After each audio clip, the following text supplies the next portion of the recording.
काल देवाज्ञा झाली, आम्हाला खूप वाईट वाटलं.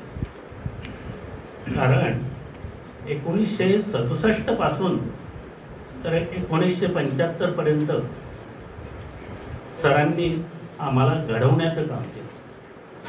आम्ही आई वडिलांपासून लांब होतो, म्हणून आमचे आई वडील म्हणजे आमचे सर आणि आमच्या काकू नानी यांनी आमच्यावर आजपर्यंत, आता सुद्धा अजून जाण्याच्या आधी देखील सरांचा फोन, पुंडलिक कसा आहे, व्यवस्थित आहे ना, एवढी चौकशी त्यांनी केली. आणि हा सर्व अनुभव आमच्या जवळ आहे. आमच्या या पब्लिक स्कूलला सरांनी जवळजवळ 18 वर्ष सर्व्हिस केली, की जे विद्यार्थी महाराष्ट्रातून आपल्या 6 जिल्ह्यामधून पहिले 30 विद्यार्थी असतात, या विद्यार्थ्यांना त्यांनी पुढे चांगल्या प्रकारे ज्ञान देण्याचं काम केलं आणि आजपर्यंत ते त्यांना ज्ञान देत आहे. त्यानंतर नाना शिक्षणाधिकारी झाले.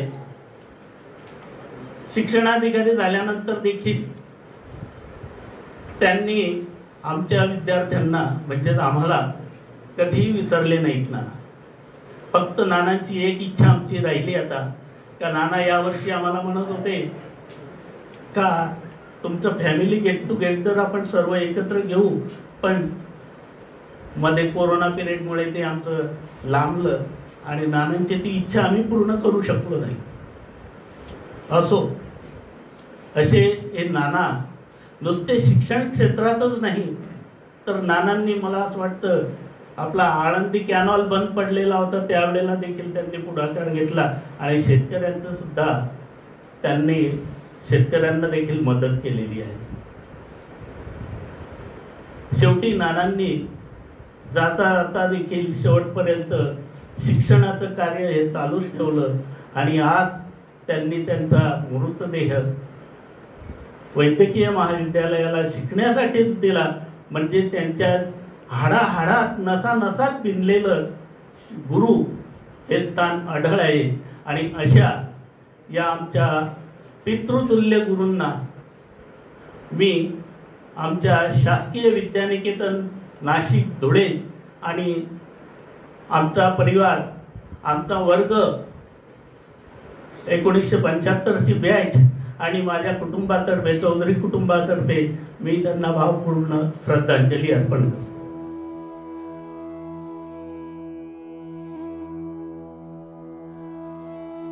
लाडकी बॅच म्हणायचं म्हणजे पर्सनली अटॅचमेंट ठेवलं त्यांनी, स्वतःहून अटॅचमेंट ठेवलं. तुझ्या घरी काय, वडील काय, बहीण काय होते ना, आणि स्वतःहून त्यांनी ते क्रिएट केलं. प्रत्येकाशी अटॅचमेंट, प्रत्येकाच्या फॅमिलीचं, प्रत्येकाचं डिटेल्स अटॅचमेंट त्यांच्याकडे होतं.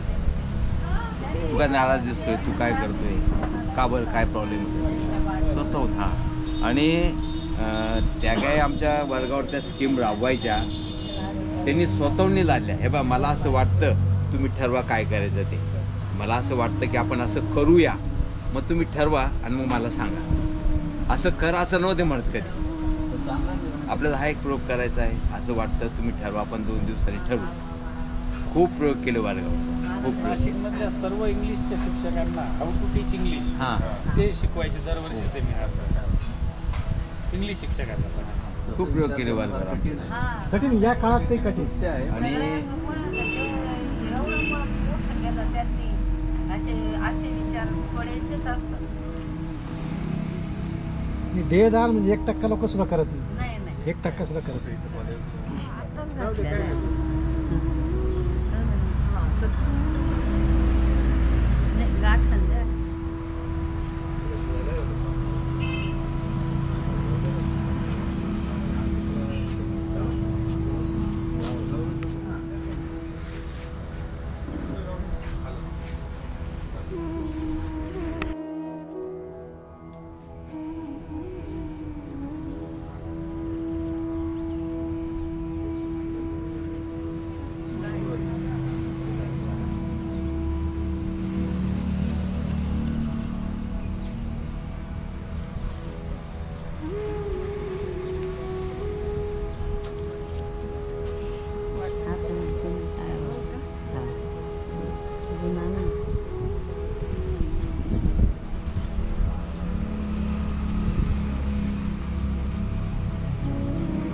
उठून तरी आजारी वाटता का? हो आजारी ना. नाही का?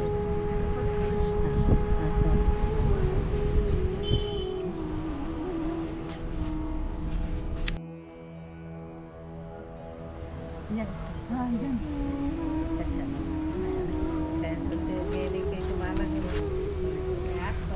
काही गरज नव्हती.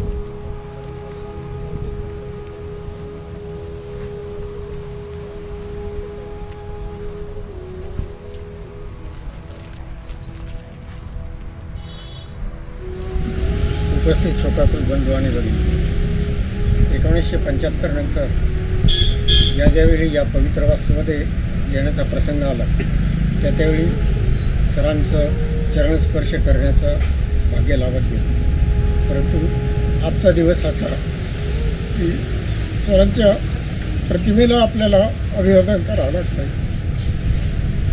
पण मित्र हो, सर आज जरी आपल्यामध्ये प्राकृतिक रूपामध्ये राहिले नसले तरी ते उपस्थितांपैकी प्रत्येकाच्या मनामध्ये भरीव आणि ठशीव अशी त्यांनी स्वतःची प्रतिमा कोरलेली आहे. इयत्ता 5वी ते 11वी आमचे मित्र श्रीसर साहेब आहेत, त्यांना मी थोडंसं विस्तृतपणे सांगतो. नाशिक पब्लिक स्कूलला आम्ही 1968 साली आमची निवड झाली 5वीला आणि 11वीपर्यंत आम्ही शासकीय विद्यानिकेतन गंगापूर रोडला इथं शिक्षण घेतलं. आमचं परम भाग्य असं की 5वीपासून ते 11वीपर्यंत आदरणीय सुरवंशी सर यांनी आम्हाला इंग्रजी शिकवलं. तसं इतरांच्या दृष्टीने इंग्रजी हा विषय क्लिष्ट आणि कठीण वाटत असला तरी आम्ही 30 जे विद्यार्थी होतो, इंग्रजी हा आम्हाला उलट क्लिष्टता आणि त्याच्यात काठिण्य दूर करून सरांनी त्याच्यातलं नाविन्य आणि समरसता त्याच्यातलं गोडी आम्हाला त्यांनी शिकवली. हे इंग्रजी आम्हाला आजपर्यंत आणि आयुष्यभर पुरेल अशा पद्धतीने त्यांनी चांगल्या पद्धतीने साठा आमच्या सगळ्या विद्यार्थ्यांच्या मनामध्ये करून दिलेला आहे. इंग्रजी शिकवण्याची सरांची जी पद्धत आहे ती थोडीशी वेगळ्या पद्धतीची होती, त्यामुळे आम्हाला खूप चांगल्या पद्धतीने आम्हाला ती अवगत झाली होती. वर्गामध्येच पाठ्यपुस्तकात दिलेलं इंग्रजी शिकवायचं असं नाही, तर बऱ्याच वेळेला काही ते चांगल्या पद्धतीने विद्यार्थ्यांना अवगत होण्यासाठी बाहेर कॅम्पसमध्ये झाडाखाली नेऊनही तिथं त्यांनी प्रॅक्टिकली आम्हाला ते शिकवलं. आरकेएम आपण ओळखतात, आरकेएमला बऱ्याच वेळेला म्हणजे कळवणला जे आरकेएम विद्यालय आहे तिथे बक्षीस वितरण समारंभासाठी मला प्रमुख पाहुणे बऱ्याच वर्ष बोलवलेलं आहे आणि तिथं विद्यार्थ्यांना चांगल्या पद्धतीने मी उद्बोधन करायचं म्हणून ते घडीघडी बोलवायचे. पण एकदा मी असं ठरवलं की आता विद्यार्थ्यांना शिकवण्यापेक्षा आपण थोडंसं विद्यार्थ्यांच्या सोयीचं परंतु शिक्षकांना जर काही सांगता आलं तर बरं होईल बा. मग मी त्या पद्धतीने थोडासा अभ्यास केला आणि इंग्रजी तसं आपल्याला चांगल्या पद्धतीचंच अवगत झालेलं होतं, तर इंग्रजीबद्दल 5वी 7वीच्या विद्यार्थ्यांशी थोडासा संवाद साधला तर त्यांना जे इंग्रजी शिकवलं जायचं ते मराठी इंग्रजी होतं. म्हणजे मराठीतून त्यांना इंग्रजी असं शिकवलं जायचं. आणि ज्यावेळेला मी म्हणजे तिथले इंग्रजी शिकवणारे चांगले चांगले सर ख्यातनाम सर होते, DM पगार सरांसारखे तुम्ही ओळखतात, अतिशय इंग्रजीमध्ये त्यांचं प्रभुत्व होतं.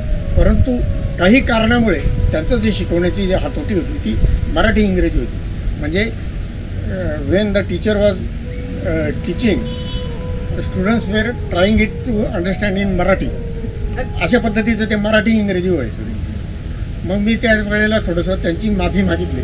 3-4 चांगले जे वेल नोन टीचर्स होते त्यांना मी सांगितलं की मी माझी लायकी नाही आहे, परंतु मी तुम्हाला सांगतो कारण मी शासकीय विद्यानिकेतन नाशिकचा सुरवंशी सरांनी घडवलेला विद्यार्थी आहे आणि मला असं इंग्रजी माझं तयार झालेलं आहे की मला ग्रॅमॅटिकली मिस्टेक चालत नाही.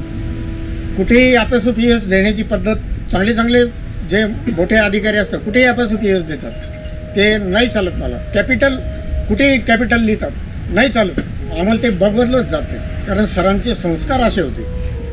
मी थोडं विस्तृतपणे सांगतोय.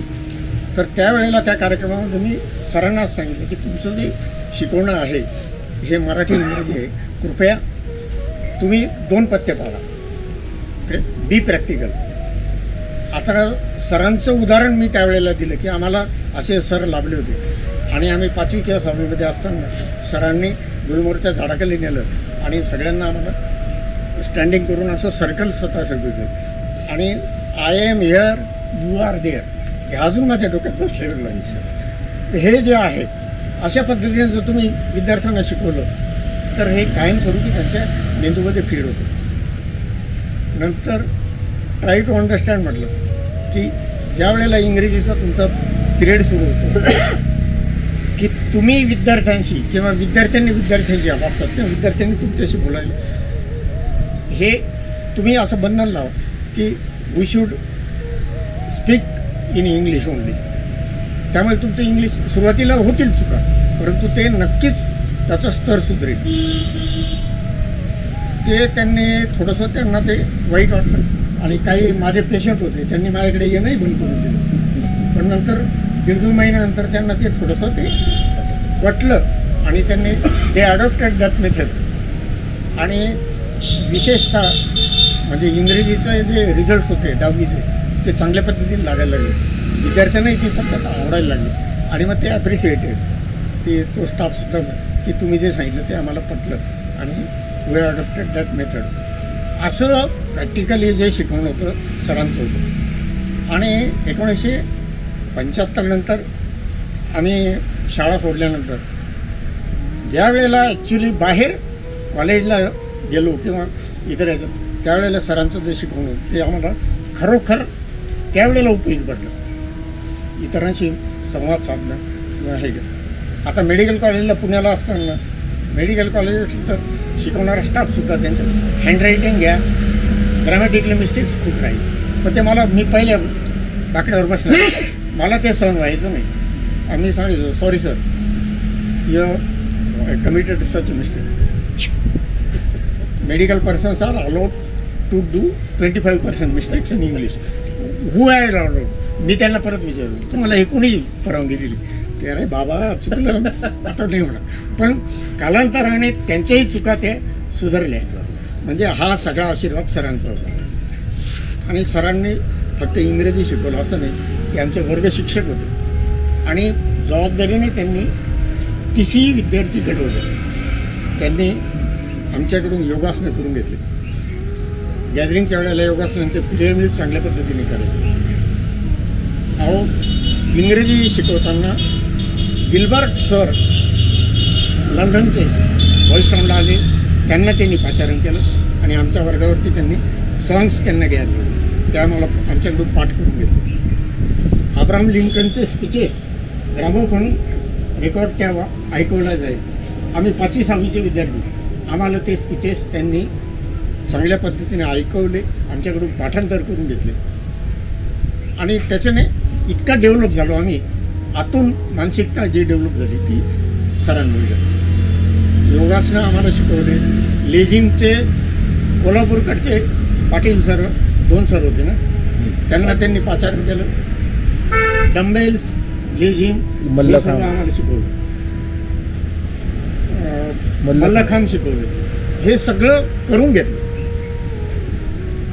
वेगवेगळ्या पद्धतीने असे बोलण्याच्या संधी त्यामुळे स्टेज डेअरिंग गॅदरिंगला नाटकं जे बसवायचे सर अतिशय उच्च लेवलचं नाटक बसवायचे. त्यांना सर्वसाधारण नाटकं इंग्रजी राहो मराठी राहो हिंदी राहो अतिशय उत्कृष्ट पद्धतीने.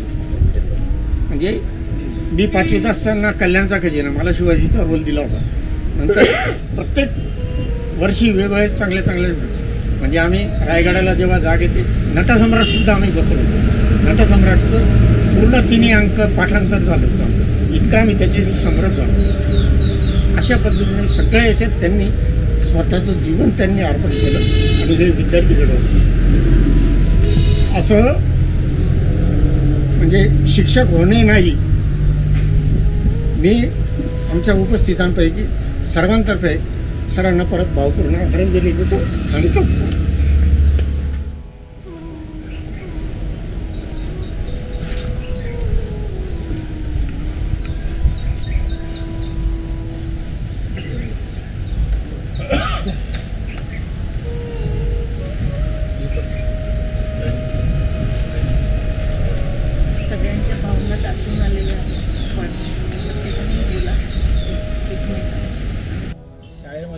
सरांचं तर आपल्यावर प्रेम होतं त्यात काही शंकाच नाही आणि आपण ते सर्व चांगल्या पद्धतीने जाणून आहोत.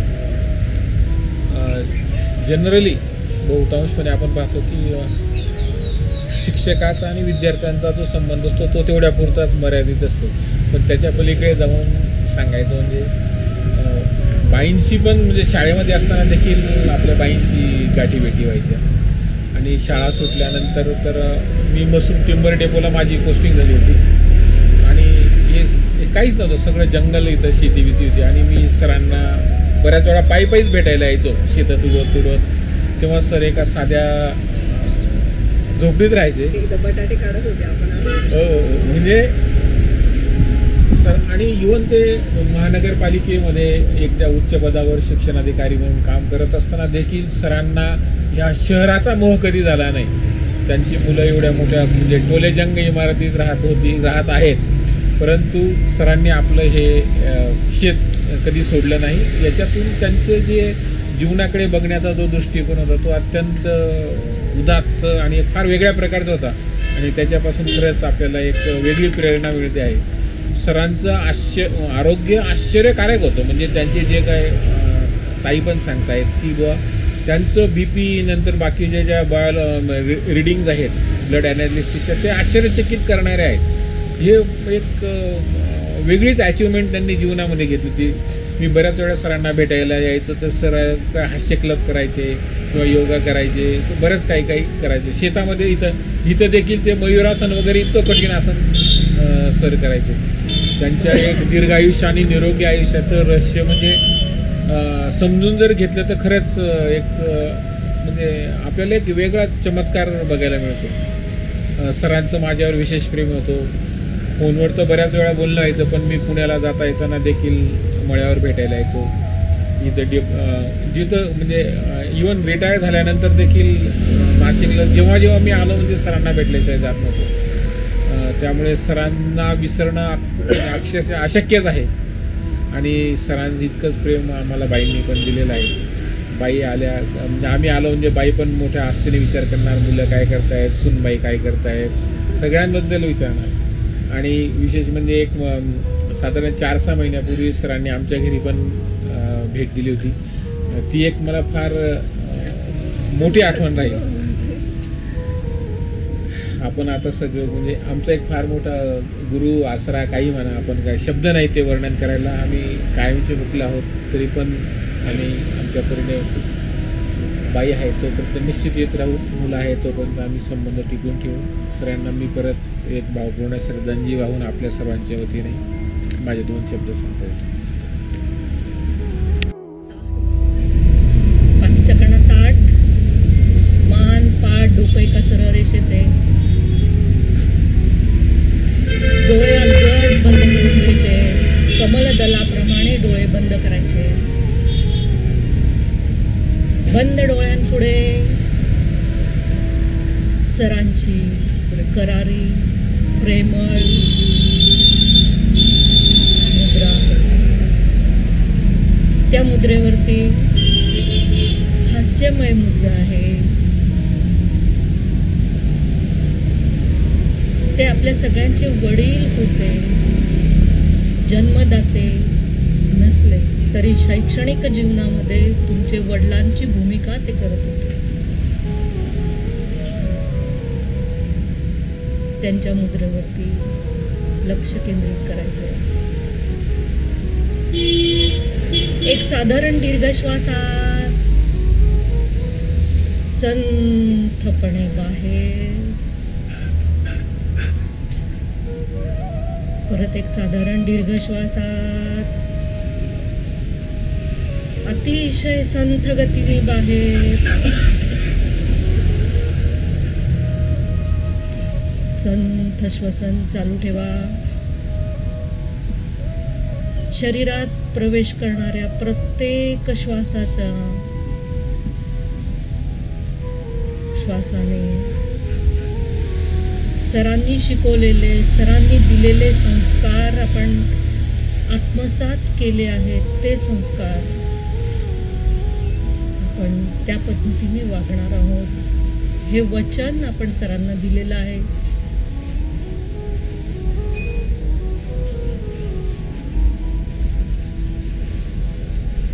सकारात्मक विचार, प्रत्येक श्वासागणित सकारात्मक विचार आपण धारण करणार आहोत आणि निश्वासातून चिंता, रोग, दुःख, दैवनस्य सोडून देणार आहोत.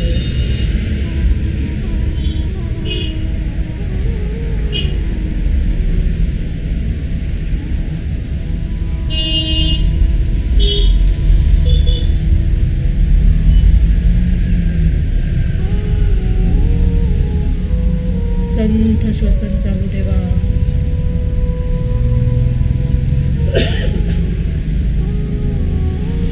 आपण गीतेमध्ये शिकलेलो आहोत की आत्मा अमर आहे. आत्म्याला कोणीही मारू शकत नाही. पावसाने तो भिजत नाही, अग्नीने तो जळत नाही आणि शस्त्राने तो मरत नाही. असा हा आत्मा अमर आहे आणि तो आपल्यामध्येच आहे.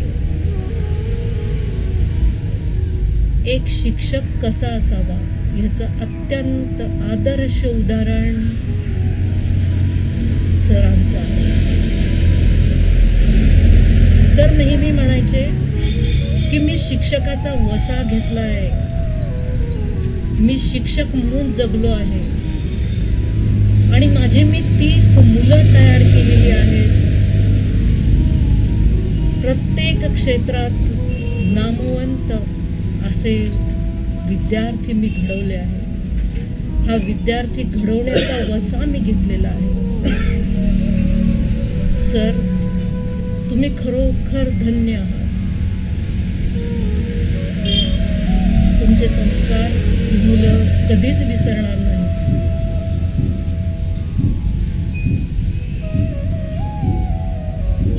सरांना सद्गती मिळो, त्यांना पुढच्या प्रवासासाठी आपण शुभेच्छा देणार आहोत.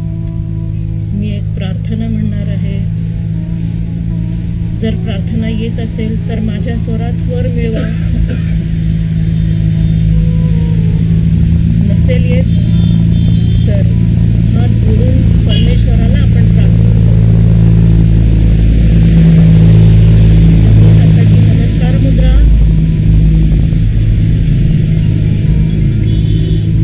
डोळे बंदच ठेवायचे. जोपर्यंत मी सांगत नाही तोपर्यंत डोळे बंदच ठेवा.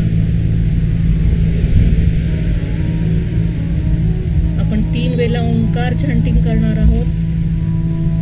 अ उम या 3 अक्षरात 3.5 मात्रांचा ओंकार आपण म्हणणार आहोत.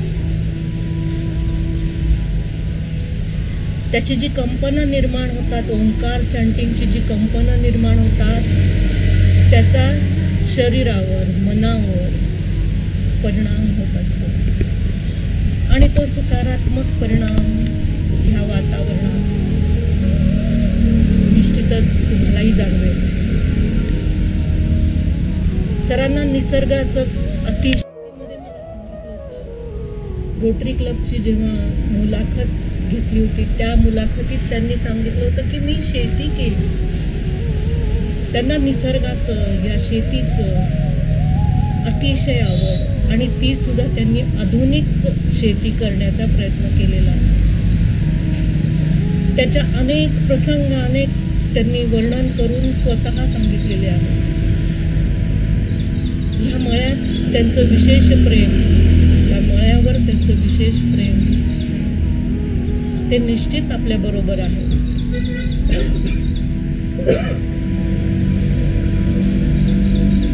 एक दीर्घ श्वास भरून घ्यायचा आहे आणि उश्वासातून ओंकार आपण म्हणणार आहोत. श्वास भरून घ्या, छाती भरून श्वास भरून घ्या.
तमसो मा सद्गमय तमसो मा ज्योतिर्गमय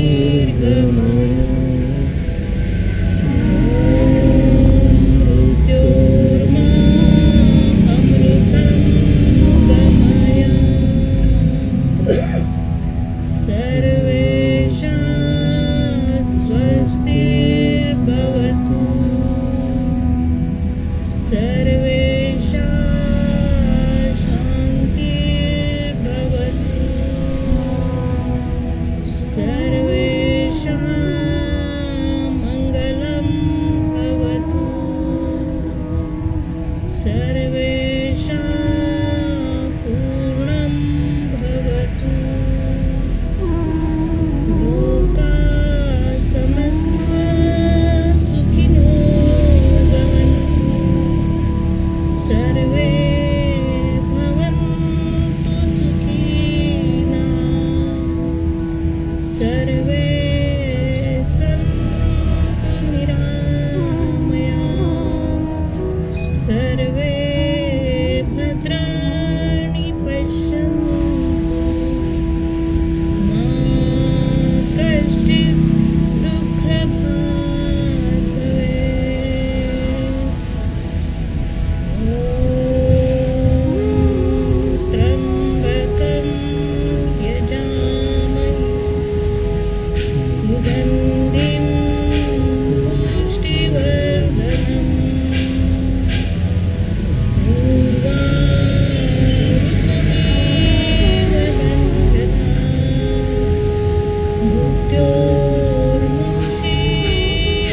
मृत्योर्मुक्षीयमामृतात् ॐ शान्ति शान्ति शान्ती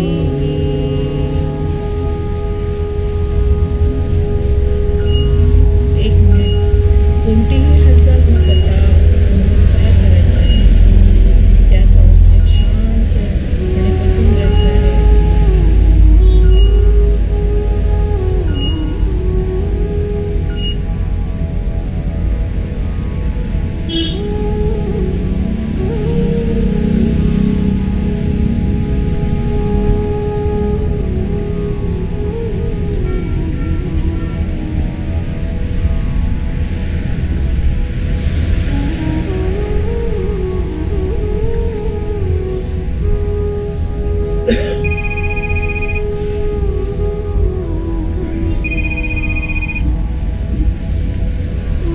सावधान आपल्या भावना दाटून आल्या असतील तर त्या मोकळ्या होऊ द्या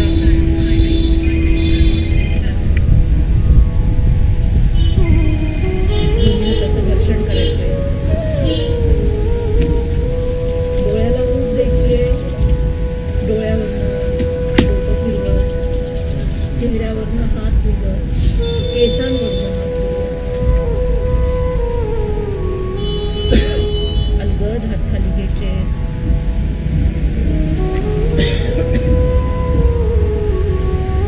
धरती मातेला वंदन करायचंय या पंचमहाभूतांमध्ये विलीन झालेल्या सर्वांना मनःपूर्वक नमस्कार